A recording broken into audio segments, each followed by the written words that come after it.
Let me open a sample plastic component for which we want to check the manufacturability.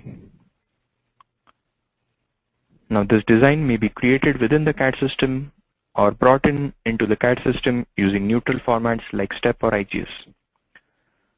I launch DFMPro. Now in the DFMPro panel on the right hand side, we see a section called Inputs. In this section, the first input which is required is a rule file.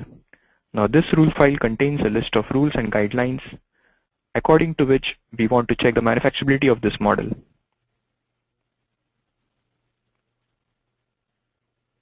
This list of rules will be a combination of standard rules which are provided along with the product and any custom rules which you may add as you deploy the product. The second requirement is to select the manufacturing process for this particular design, as I want to check the ease of manufacturing. With respect to injection molding, I will select design for injection molding. Let's select run and allow DFMPro to proceed. DFMPro will show the user an input selection window wherein the pulling direction will already be selected. In case the user wants to change this, he is free to do so using the tools provided, or we can go ahead with the default selection. Additionally, you can also change the nominal wall thickness of this model, which otherwise will be computed by DFMPro. Right now, I'll just select finish and allow DFMPro to proceed. In the background, DFMPro starts by identifying the various manufacturing features on this model. Now for the plastic component or injection molded component, features like ribs, bosses, the wall thickness, draft angles, undercuts are identified, and based on these features, any violations are then highlighted to the user on the screen.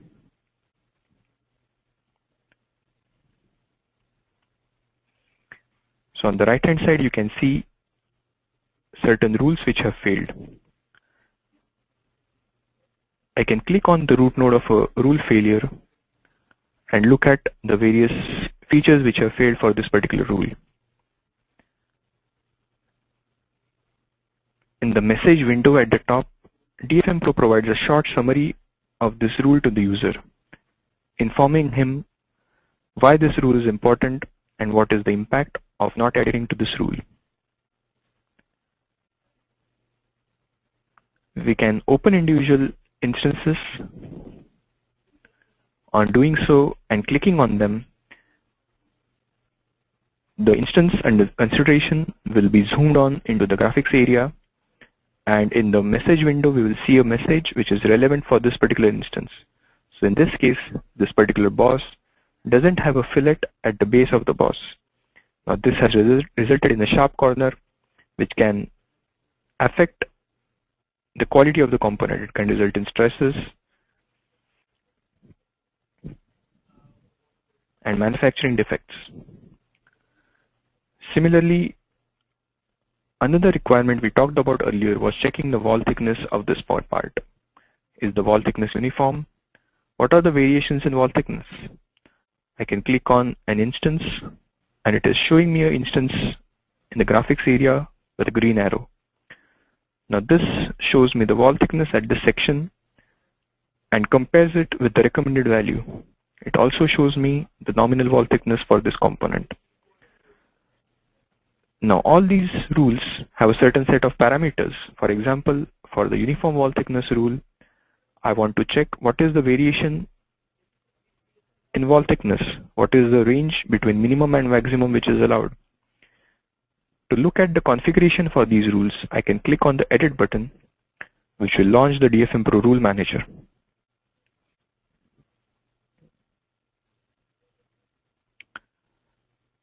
In this case, we see all the rules which are supported by this product. The first column shows the rule name.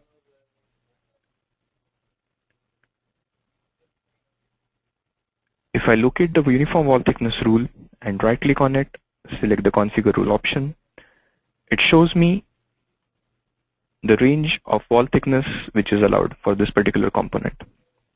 I can configure these rules based on my requirements related to material, manufacturing capabilities, and so on. I can also specify the criticality for this rule, whether the rule is important, it's very critical, it has high priority, or it's insignificant. Depends on the manufacturing time and cost associated with this component or this rule.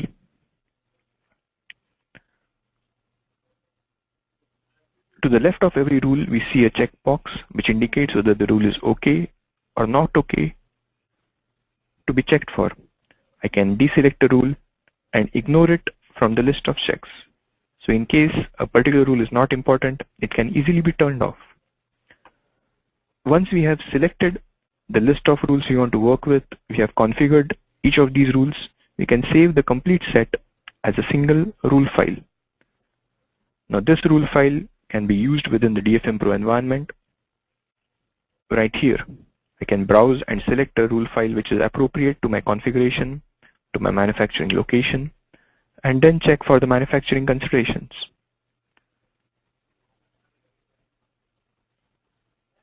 During the presentation, we also referred to draft angle checks. DFMPro will allow users to check adequateness of the draft angles on this component.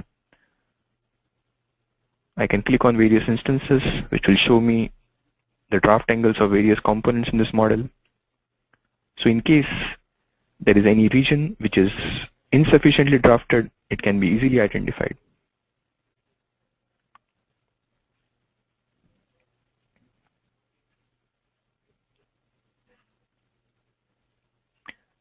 Similarly, if there are any ribs in the component which are either too thick, too tall, we can identify these ribs very easily. For this rule, we can configure the recommended rib thickness to nominal wall thickness ratio, rib height to nominal wall thickness ratio, rib width to nominal wall thickness ratio, and use it within the DFMPro environment. Similarly, the mold wall thickness rule helps identify regions which can result in the mold wall being too thin. For example, in this case, we have a boss which is very close to the boundary of the model. Now this results in a mold wall which is too thin. There are other such reasons or regions in this component.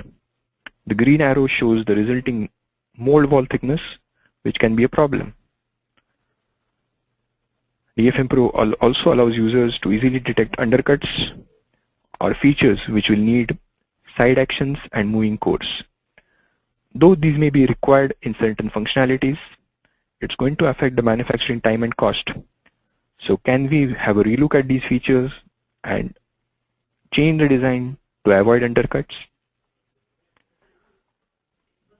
In addition to these standard rules, we are checking for the boss outer diameter instance in this list.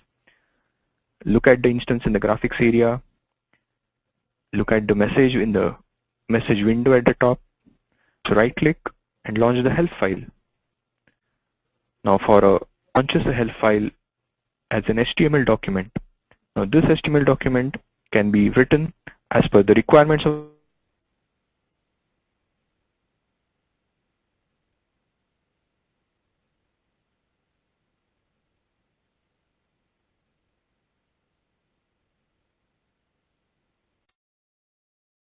launch the help document. It will launch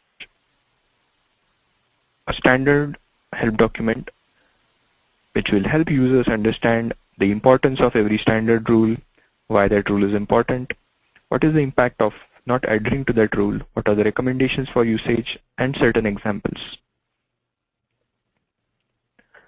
Now typically as a designer, I would be interested in going through this list of failures, correcting the design, and taking it to a state which is useful and acceptable according to the organizational standards.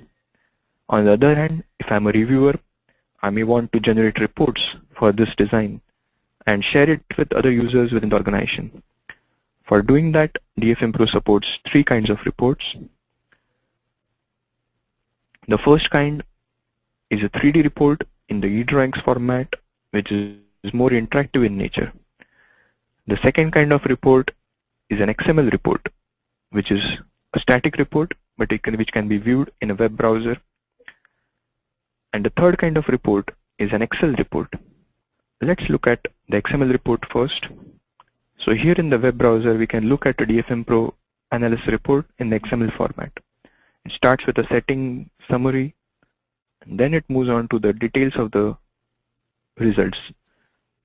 We start with the summary of the results, how many critical rules were checked, how many rules passed, how many rules failed. For every rule, how many instances were checked, and out of those, how many failed. For every rule, there is a table presented to the user for every rule parameter. This compares the actual value of that parameter in the CAD model with the expected value specified in the rule file and how many such instances failed. Such a table is repeated for every rule.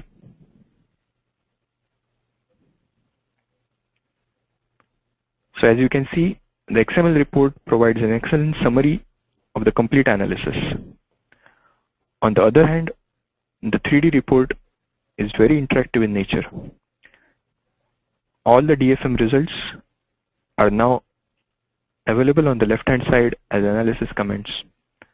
I can click on an individual instance and observe that instance in the graphics area.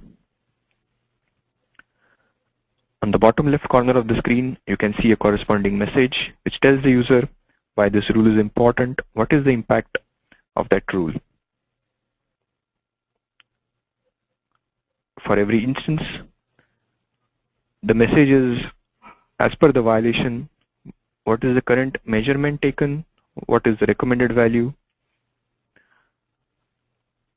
In addition to these automatically added DFM review comments, users can also add their own comments.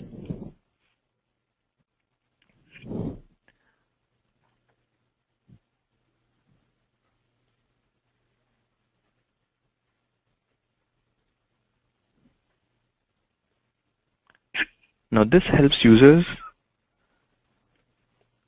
to embed their own comments on top of the DFM review comments and use it for further collaboration. So this becomes a very powerful and easy to use tool for collaboration related to the manufacturability of a design. On the other hand, the last report, which is an Excel report, helps users track every instance to closure. You can customize this view with your own company logo. Every rule is provided as an hyperlink right here. When I click on a rule, it takes me to that appropriate sheet for that rule. Every failure is listed as an item, and there are corresponding columns for tracking the status. What is the action item? What is the status of that failure? What is the remarks from the checker, and so on.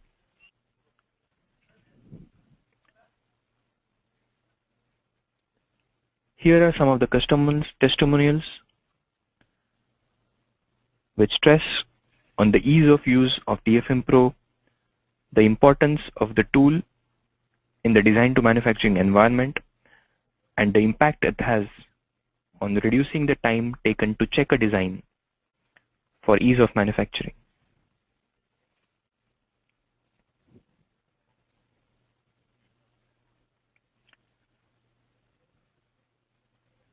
If you are interested in an evaluation of the software, please write to us at dfmpro.marketing@geometricglobal.com. We can also conduct an online training to get you started. Customer requirements play a huge role in every release of DFMPro. We are continuously working with our customers and prospects to get those features into the product which matter the most. Thank you for your time.